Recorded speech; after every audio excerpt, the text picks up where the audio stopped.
What systems can't know about themselves? The limits of AI agents and the one call only a human can make. Imagine an apartment. You know the layout, where the kitchen is, which window faces north, why the radiator makes that noise in January. The frame is tight. The information set is bounded. A well-designed agent operating within that frame can do genuinely useful things. Now step back. The apartment sits inside a building. The building sits in a block. The block is part of a neighbourhood. The neighbourhood part of a city. The city part of a country. The frame has expanded, but not linearly, exponentially.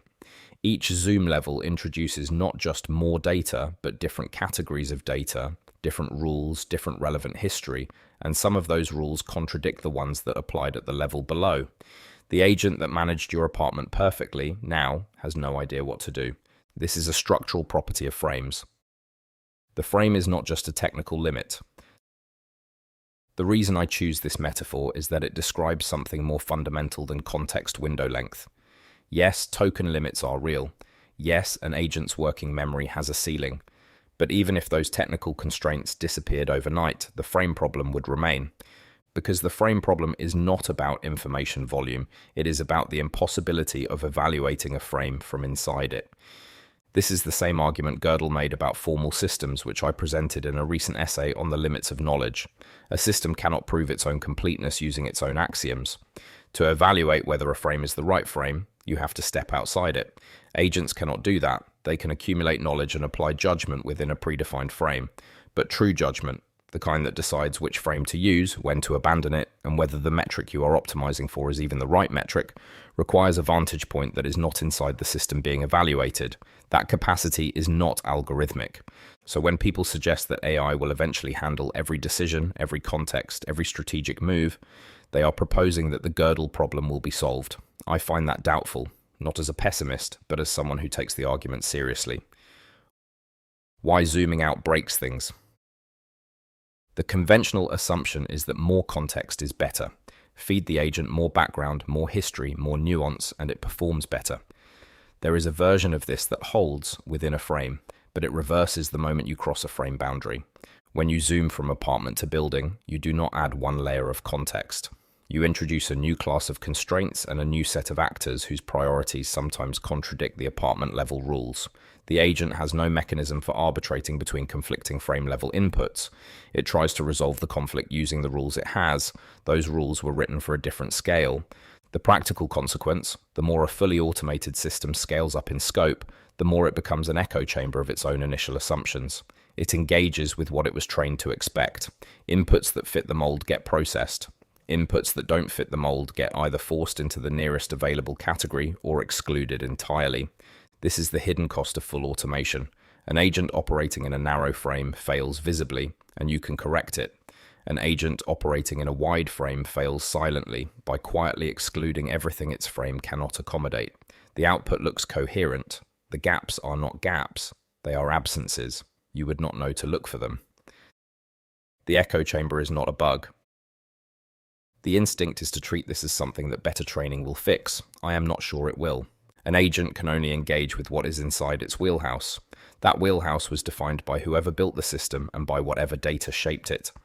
Authentic human engagement, the kind that produces unexpected surface area, where you end up in a conversation you did not plan for that genuinely changes your thinking, is structurally incompatible with a fully closed loop.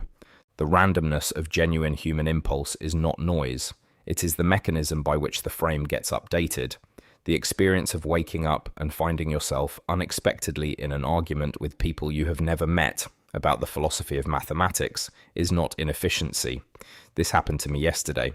It is the system working. It creates new context that the agent, operating within its predefined scope, would never have surfaced. The fully automated version of that person produces content that stays within expected themes, responds to expected inputs, and misses every oblique angle that would have stretched the frame. The output is higher in volume and lower in information. What stays human? Taste and judgment get invoked constantly in discussions about AI, usually as a placeholder for the category of things we haven't figured out how to automate yet. I think this underestimates what they actually are. Taste and judgment are the skills capable of evaluating themselves. That is why they compound in a way that pure knowledge accumulation does not. An agent can accumulate facts about what performs well. It cannot evaluate whether the frame in which performance is measured is the right frame. It cannot decide that the metric itself is wrong and that a different metric would produce better outcomes. Those are frame-level decisions. An agent can also be wrong about something within a frame and correct itself with more data. It cannot be wrong about the frame and correct itself because the tools it uses for correction are inside the frame it would need to evaluate. This is not a software version problem. It is a structural feature of what it means to operate within a frame at all. The implication for anyone building with agents is fairly direct. The human in the loop is the mechanism that evaluates and updates the frame. Remove that function entirely, and the system optimizes intelligently within a box it can never question. Design follows from this. If the frame problem is structural rather than technical, it changes what good system design looks like. The first question is what to zoom into. The tighter the frame, the more stable the context, the more effective the agent. This is not a limitation to work around. It is a feature to exploit deliberately. An agent that is brilliant within a very tight scope is more useful than an agent that is mediocre across a wide one. The second question is where the frame boundary is. At what point does the agent's confidence break down? At what point does the relevant context expand beyond what the system was designed for? That boundary is where human judgment enters. The design has to make that entry point explicit rather than hoping the agent handles it gracefully. It won't. The third question is what feeds the frame. If the human is the mechanism for updating the frame, then the quality and variety of human inputs matters significantly. A system that filters all inputs through an automated layer before they reach the human is degrading the frame update function, not improving it. The agent handles the work within the frame, the human updates the frame. Those are distinct jobs, and conflating them is how you end up with a system that runs efficiently toward the wrong destination. The best version of building with agents is this: commit to the close range, respect the frame boundary, and preserve the function that evaluates the frame itself. Everything after that is implementation detail.